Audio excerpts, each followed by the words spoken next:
Good afternoon, and welcome to the BlackBerry fourth quarter and full fiscal year 2023 results conference call. My name is Jason, and I will be your conference moderator for today's call. During the presentation, all participants will be in listen-only mode. We'll be facilitating a brief question and answer session toward the end of the conference. Should you need assistance during the call, please signal a conference specialist by pressing the star key followed by 0. As a reminder, this conference is being recorded for replay purposes. I would now like to turn today's call over to Tim Foote, Vice President of BlackBerry Investor Relations. Please go ahead. Thank you, Jason. Good afternoon and welcome to BlackBerry's fourth quarter and full fiscal year 2023 earnings conference call. With me on the call today are Executive Chair and Chief Executive Officer John Chen and Chief Financial Officer Steve Rai. After I read our cautionary note regarding forward-looking statements, John will provide a business update and Steve will review the financial results. We will then open the call for a brief Q&A session. This call is available to the general public via call-in numbers and via webcast in the investor information section at blackberry.com. A replay will also be available on the blackberry.com website. Some of the statements we'll be making today constitute forward-looking statements and are made pursuant to the safe harbor provisions of applicable US and Canadian securities laws. We'll indicate forward-looking statements by using words such as expect, will, should, model, intend, believe, and similar expressions. Forward-looking statements are based on estimates and assumptions made by the company in light of its experience and its perception of historical trends, current conditions, and expected future developments, as well as other factors that the company believes are relevant. Many factors could cause the company's actual results or performance to differ materially from those expressed or implied by the forward-looking statements. These factors include the risk factors that are discussed in the company's annual filings and MD&A. You should not place undue reliance on the company's forward-looking statements. Any forward-looking statements are made only as of today, and the company has no intention and undertakes no obligation to update or revise any of them, except as required by law. As is customary during the call, John and Steve will reference non-GAAP numbers in a summary of our quarterly and full-year results. For a reconciliation between our GAAP and non-GAAP numbers, please see the earnings press release published earlier today, which is available on the EDGAR, CEDAR, and BlackBerry.com websites. And with that, I'll turn the call over to John. Thanks, Tim. Good afternoon, everybody, and thanks for joining the call today. Let me start my review today with the IoT business unit. This has been a very good year. Despite a challenging macro environment, BlackBerry IoT closed out the year with strong 16% year-over-year revenue growth to $206 million. This is in line with the outlook range we provided this time last year. QNX has a record year for adding new royalty backlog from design wins. In fact, backlog at the end of fiscal 23 has grown to a new record high of $640 million, 640. Going forward, we will report this annually in Q4 rather than in Q1 to enable a more in-depth discussion during our Analyst Day, which is typically happen in May. The result is yet more tangible evidence that our strategy for QNX and IoT is really paying off. The business is executing and capitalizing on strong secular trends. The move towards high performance, safety-critical software running on more powerful chipsets is opening up significant opportunities for QNX. In addition to generating royalty backlog, the new design wins also drove near record levels for pre-production revenue in Q4. That is revenue from development seat licenses as well as professional services. Furthermore, the IoT business unit delivered a strong 81% gross margin, 81. In the quarter, we secured a total of 36 new design wins, with 6 in auto and 30 in GEM. QNX is winning in multiple auto domains. In particular, We continue to perform well in the fast-growing ADAS and the digital cockpits domain. In addition to auto, in adjacent verticals, we also see similar trends towards high-performance, safety-critical software at the edge. Medical and industrials are among a number of verticals making this transition, and QNX is capitalizing on it. Example this quarter, including a win with the Alba Labs for the real-time medical analyzer and with Corindus Vascular for a robotic stroke treatment application. There were also wins with South Korean Doosan for nuclear power plant controllers and Honeywell for industrial conveyor control units. Some of you on the call today may have joined us either in person or virtually at CES that happened in January. This was a very successful event for the team, with significant interest from and meetings with leading OEMs and Tier 1s. At CES, we also co-host the first Software-Defined Vehicle Innovation Awards with MotorTrend. This event brought together and celebrated the best and brightest in software development across the auto industry. This was a key marketing event for us. One of our major announcements at CES was that the QNX RTOS is now available in the cloud through the AWS Marketplace. This both extends the reach of QNX to AWS developer community and eliminates the need for physical hardware. The initial response has been positive, with auto and GEM developers accessing QNX from locations around the world. Let me now move to IVY. This quarter, we made a significant step forward with IVY, announcing the first design win. Following a successful POC trials, Dongfeng, one of China's leading automakers, selected a digital cockpit solution from Tier 1 supplier Pateo. That includes BlackBerry IVY to run in their Voyeur range of electric vehicles. At CES, the team demonstrated IVY running on 3 commercially available platforms, including Bosch, Pateo, and the AWS Graviton. There was particularly strong interest in seeing IVY running live in the Jeep Grand Cherokee at the booth. Not only was IVY an important feature of the BlackBerry booth, it was also featured prominently at the AWS booth. Overall, CES generated significant interest for potential new proof of concept trials for IVY. Product development remains on track. As we announced at CES, we're targeting this GA, the general availability, that is, the GA release in May. This is an important step in scaling the IVY go-to-market and POC efforts. The IVY ecosystem is also developing well. One of the IVY fund investment, Electra Vehicle, a smart battery management application, was successfully included as part of our first IVY design win.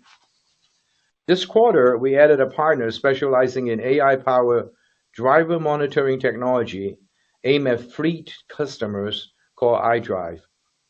iDrive is a California-based company that plans to leverage IVY sensor data to improve driver safety and fleet efficiency.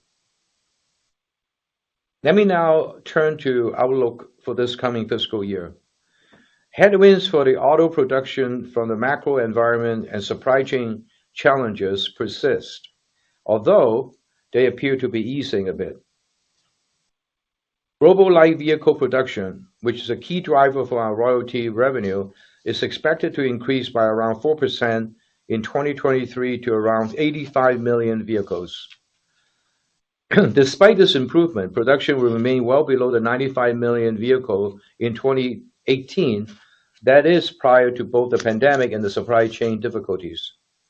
Even with these industry-wide challenges, we expect strong growth for BlackBerry IoT this fiscal year, and for revenue to be in the range of 240 to 250 million. This translates to 17% from 17 to 21% year-on-year growth, and is in line with the outlook given at our Analyst Day last May. We see this growth coming from a combination of both ongoing momentum in new design wins, as well as an uptick in royalties. Given the anticipated timing of design wins throughout the year, we see the growth largely weighted to the second half. We expect revenue for Q1 to be in the range of $50 to $53 million. Turning now to the cybersecurity business units. Revenue for the quarter was $88 million. Billing increased sequentially for the third consecutive quarter to $107 million. Gross margin was 59%. ARR was $298 million, and the dollar-based net retention rate was 81%. Excuse me. This was a challenging quarter for closing large deals in the government space. We saw an elongation of sales cycle in this vertical with additional layers of approval and reviews. In particular, we saw a number of key deals slip into later quarters, and we don't consider those deals lost, but rather delayed. Given the product mix of these deals that included mostly perpetual licenses, the impact on this quarter's in-quarter revenue was significant. However, strong billing growth from others, non-government verticals, including financial services, result in cyber billings increase overall for the third consecutive quarter. You may recall that we recently outlined a strong opportunity that we see for our Cylance products in the mid-market space. From our SMB wins this year, as well as feedback from customers, we learned that having simple but effective turnkey products is the key to scaling this business. Therefore, we productized according to the market needs and launched 2 new offerings under the headline, More Security, Less Complexity. These new offerings are designed to be simple to use, or simpler to use, more cost-effective, and deliver leading-edge security. The first product is Cylance Endpoint that brings together and augments our suite of Cylance Endpoint products into one easy-to-use, cost-effective solution. The product leverages our battle-hardened AI engine along with a major user experience overhaul. This includes the addition of new One Alert Console that combines the XDR data source and machine learning for simple, intuitive, prioritized alert. Cylance Endpoint is also available as a managed service through Cylance Guard MDR.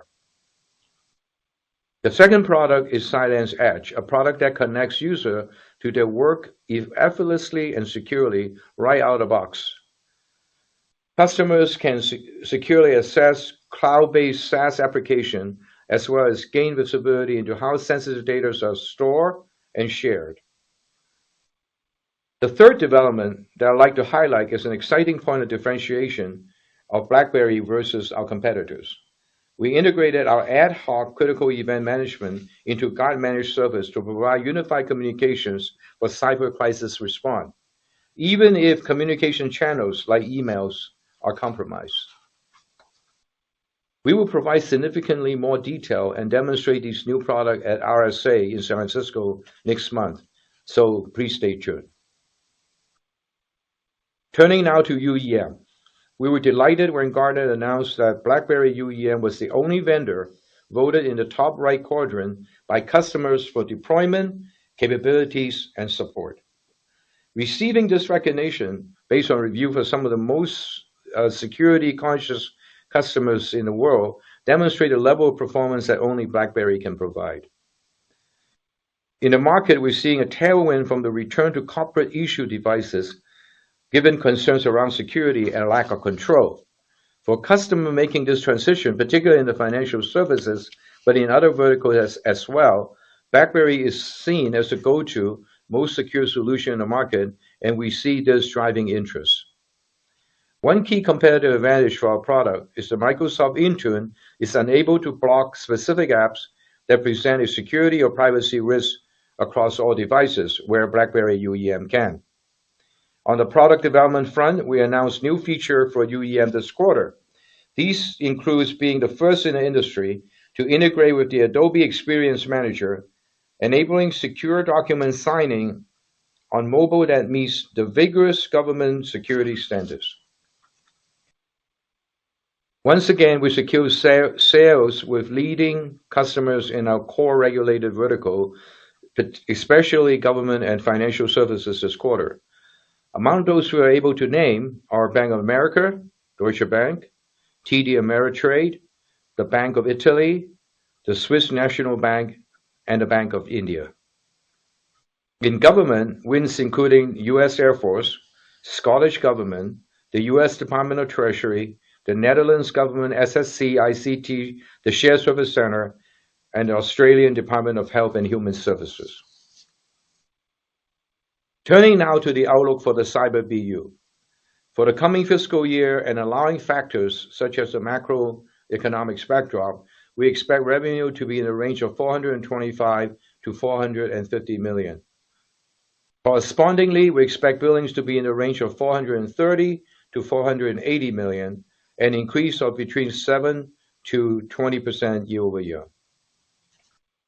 For Q1, we expect the revenue to increase sequentially and be in the range of 100 to 110 million. As was the case in the past quarter, we expect billings to continue to exceed revenue this fiscal year, which is a strong leading indicator of a return to revenue growth. Furthermore, we expect ARR to return to sequential growth in the second half of this fiscal year. Moving now to licensing. Last week, we were pleased to announce the patent sale agreement with Key Patent Innovation for up to 900 million. BlackBerry will receive a combination of cash at closing and potential future royalties as a share of profits generated from the portfolio. KPI, whose team is based in Ireland, brings significant experience and expertise for maximizing the value of the patents and with it, the overall deal value for BlackBerry. Importantly, the agreement with KPI has no financing condition, and they have secured all their fundings from a leading US-based investment firm with more than 30 billion in assets under management. Adding meaningfully to the overall deal value, BlackBerry will retain approximately 2,000 patents that would have been sold under the previous transaction with Catapult, as well as BlackBerry keeping all existing revenue-generating contracts. Considering all of these factors, especially the assessed level of certainty and ability to execute, we consider this deal to have a higher overall value, and that will be the best outcome for our shareholder. The transaction is subject to the standard regulatory approval, and we expected it to close in Q2. Following the completion of the sale, we plan to leverage third parties to opportunistically monetize the remaining patents. However, this is likely to take some time to ramp up, so revenue, excluding proceeds from the patent sale, is expected to be approximately 5 million per quarter this fiscal year. In the quarter, we recognized 10 million of revenue related to past patent deals. These revenues is not as a result of net new agreements and had no impact on the sale of our patent portfolio. Let me now turn the call over to Steve for more details on our financials. Thank you, John. As usual, my comments on our financial performance for the fourth quarter will be in non-GAAP terms unless otherwise noted. Total company revenue for the quarter was 151 million. IoT revenue was 53 million, and cybersecurity revenue was 88 million. Software product revenue as a percentage of total revenue remained in the range of 85 to 90%, and professional services made up the balance. The percentage of software product revenue that was recurring increased to around 90%, given the delay of some large, mainly perpetual deals that John mentioned earlier. Licensing and other revenue was 10 million. Total company gross margin was 67%. Operating expenses for the fourth quarter were 118 million. These non-GAAP operating expenses exclude 26 million fair value gain on the convertible debentures, 15 million in amortization of acquired intangibles, 9 million in stock compensation expense, and 7 million in restructuring expenses as a result of steps taken in the quarter to streamline costs, including facilities and IT infrastructure. Non-GAAP operating expenses also exclude a 476 million non-cash accounting impairment of goodwill and long-lived assets for the Spark reporting unit. This represents a non-cash charge of 82 cents to GAAP earnings per share. In accordance with accounting rules, we were required to perform a goodwill impairment review by determining a fair value for all our reporting units, the total of which is required to reconcile to our market capitalization. BlackBerry's market capitalization at the test date had declined year on year, similar to the broad-based market decline over the same period. Further details will be disclosed in our Form 10-K. The non-GAAP operating loss for the fourth quarter was $17 million, and non-GAAP net loss was $13 million. The 2-cent non-GAAP basic loss per share for the quarter beat expectations. Adjusted EBITDA, excluding the non-GAAP adjustments previously mentioned, was negative $12 million. Total cash equivalents, and investments were $487 million as at February 28, 2023, and free cash usage in the quarter reduced to $9 million. In this coming fiscal year, we will be focused on driving towards both profitable growth and being cash flow positive. In our IoT business, we will continue to invest given the relatively high level of visibility we have for growth. On the cyber side, we have identified a clear plan to deliver expansion of both gross margin and operating margin. The outlook for the coming year is for a significantly lower EPS loss and cash flow usage. That concludes my comments, and I'll turn it back to John. Thank you, Steve. Before we open the line for Q&A, let me recap on the key message from the quarter. This was a strong quarter and a record year for QNX royalty backlog for BlackBerry IoT. We enter FY24 with significant design momentum, and although we still face macroeconomics and supply chain headwind, we expect revenue growth for approximately 20% this coming fiscal year. The cyber business unit was impacted this quarter by elongated sales cycle in government, causing a number of large deals to slip to later quarters. However, the non-government business drove sequential billing growth for the third consecutive quarter. We expect to deliver revenue growth of approximately 5% and billings growth of approximately 15% this fiscal year, and to return to sequential ARR growth for the cybersecurity business unit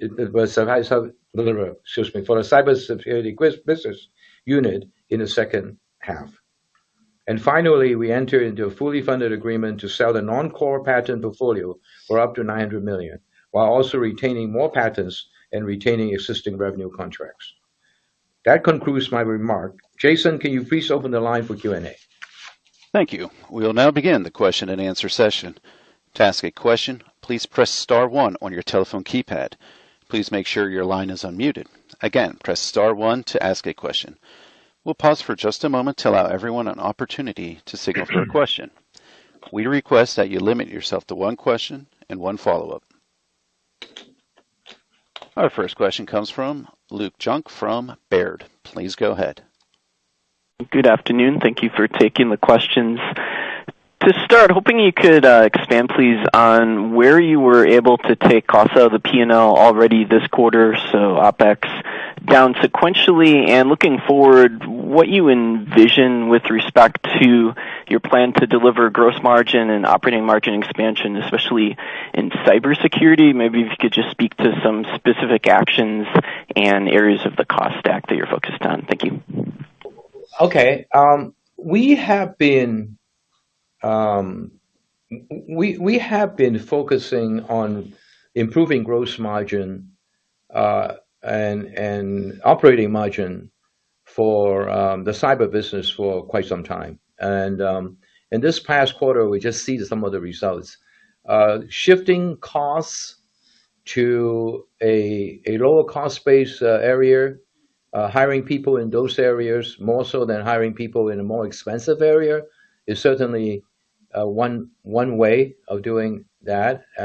Particularly mostly in the replacement of attrition, and a little bit more disciplined on pricings and discounting. It's also been put in place. So by and large, we were able to do that, and our plan calls to continue to do that. for this balance of the year or the new fiscal year. So and versus the difference between that and then we also reduce G&A costs uh, where we can, and we done a lot. Facility costs is another aspects of it. So many different areas. It's a very concerted effort. Um, let's see.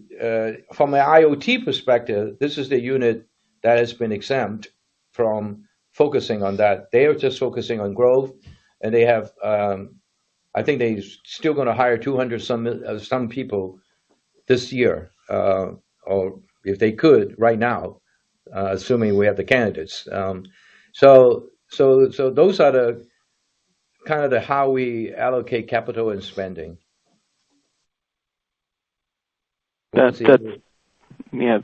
Thank you for that, John. Very helpful. And then for my follow-up, hoping to take a step back and just talk about the bigger picture in IoT and in auto specifically, and just love to get your perspective on the focus of that market going forward from here.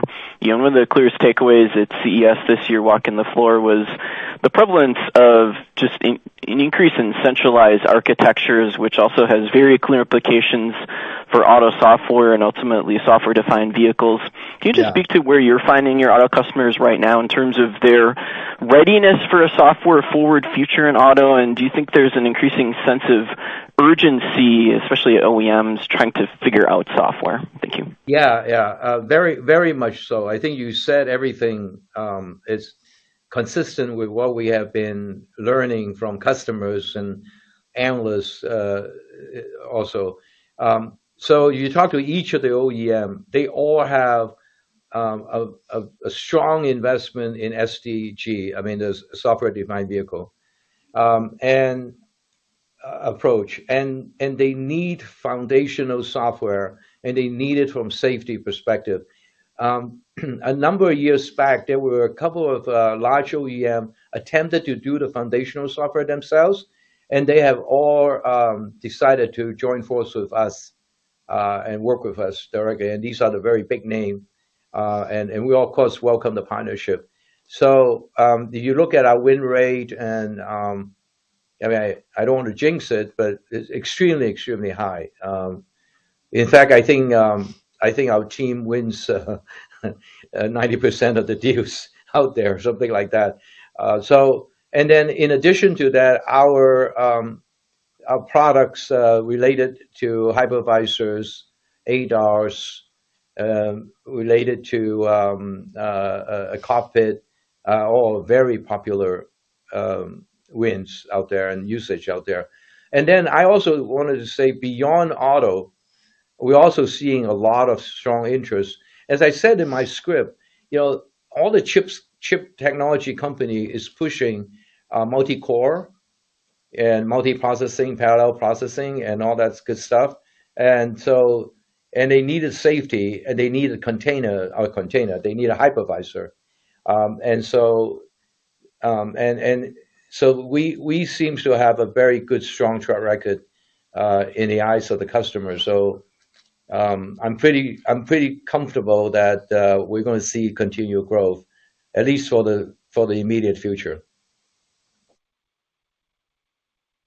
Thank you for that. I'll go ahead and leave it there. Okay, thank you.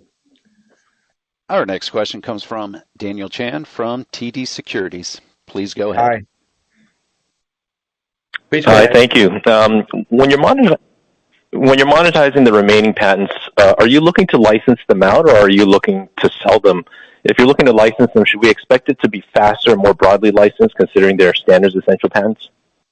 Yeah, it's licensing. The remaining patent is now in two groups. Once the transaction is done, one group is the embedded and the cybersecurity patent, and the other group is the mobile patent, mobile phones and related networking patents. So the latter we will monetize through third party. And probably in some cases we'll trim the patent down a little bit by selling some. And the former, we haven't really decided the overall plan yet. And of course, we will always be interested in licensing to people, but it's probably not going to be a active process. Okay, thanks for that, John. And then, John, around this time 5 years ago, the board extended your arrangement to lead the company until November this year. Just wondering whether you can share with us what your plans are as we get closer to November. No. We started the conversation between me and the board, so you stay tuned on that. So we don't have anything to report at this point. Okay, thank you. Sure. Our next question comes from Mike Walkley from Canaccord. Please go ahead. Hi, Mike. Hey, John. Just want to dig a little bit more into the cybersecurity business. It's great to hear on the SMB side, a simplified approach and a managed response. As we hear that more and more, can you talk about competition within that business, and with this new approach, how quickly you get that implemented? Is that giving you confidence in ARR returning to growth second half of the year? Good. Good question. So there's a lot of competition. I think you folks hear different cybersecurity company all kind of gun in for the SMB. The good things about the SMB market is A, big, and B, they lack the ability to have their own security team normally. So they are very receptive to our MDR solution, our guard solution, and then we're now streamlining these turnkey product set just to make sure that they don't need to have a certain level of capability or knowledge before they could put it in use. And either they use it themselves or they use us to help them to use it. Now, but it is a very popular, I think you're going to hear it from, you already heard it, I'm sure, from most of all the key players. The good news is the market is big, it's growing. I think there's a lot of SMB for the first time take this investment quite seriously because they have to, given what the trend of the cybersecurity world looks like and the ransom world looks like. And there's a lot of white space for replacement of prior technology, the first generation.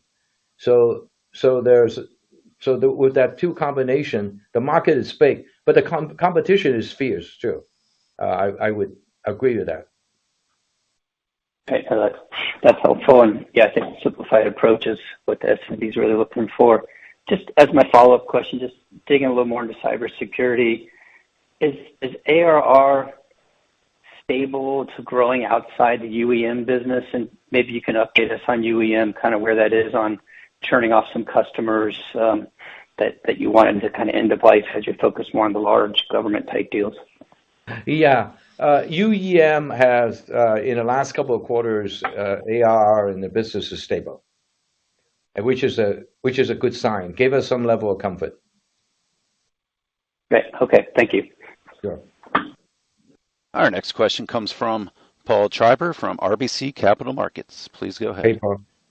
Thanks, and good afternoon. Just since we're on the topic of cybersecurity, could you speak to the traction that you've seen or cross-selling cyber into the UEM base, which is predominantly large enterprise? Yeah. Let's see. We see some, but not dominant, because our UES, our Cylance base, is typically SMB, and our UEM base are typically very large name. But on the other hand, there has been some upsell. I would say that it's promising, but not very high volume at this point. But however, this is something that we will go do, and mostly you're gonna have to go after the McAfee and the Symantec and the Trend Micro base. And what fundamentally has been the challenge? Is it product? Is it pricing? Is it sales? Can you help us better understand that? Yeah, 3 years ago it was the product. We lack our EDR was not as up to snuff as everybody else. We have better EPP, but the world wants both. So we slipped from that. Now it's really more on what leverage we could create. Now, product is now get back in competitive mode. We have some differentiated things that, based on our AI model and the Silence AI model and the lightweight and the offline mode and all that. So we have some really strong reasons for customer to take a look at and use, but we need a better traction in the indirect sales side. Our direct sales people and after the last year plus, building and so forth, we feel comfortable that the productivity is there. Then now we need to get some leverage. We need more deals. And the only way that we could do that is to engage the third party better. And that's the number one focus in this year's plan. That's helpful. And then just one more, if I may, just in regards to IoT, you mentioned very strong win rates. Could you speak to the pricing and how ARPUs are tracking? And obviously OEMs are hard to sell into. Do you still see opportunities to expand ARPU? Like you were targeting a couple of years ago. I think there was a number of like $25 or so per vehicle out there. Is that still an achievable long-term target? Absolutely. In fact, I would say to you today, I hope I don't have to eat these words myself. I would say to you today, and I'll explain why too. Today, I have more confidence in the 25 per car ARPU than when I first come up with that as a goal a number of years back. And the reason is now we are basically being accepted as a foundational software for major auto company, like names that I could review, like Volvo and BMWs and Volkswagen, and these are all public information. So they are all standardized on BlackBerry QNX.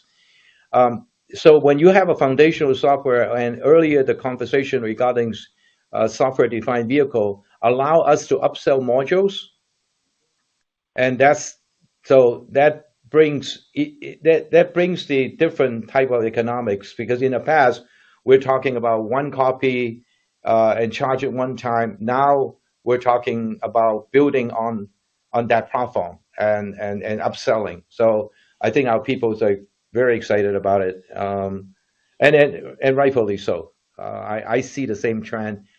Customers are more receptive in buying more adapted modules and then plugged onto the platform, and which of course we have safety certification across everything we sell. Thanks for taking the questions. Our next question comes from Todd Coupland from CIBC. Please go ahead. Hi, Todd. Hi, hey, John. Good evening. I want to follow up on that last ARPU question.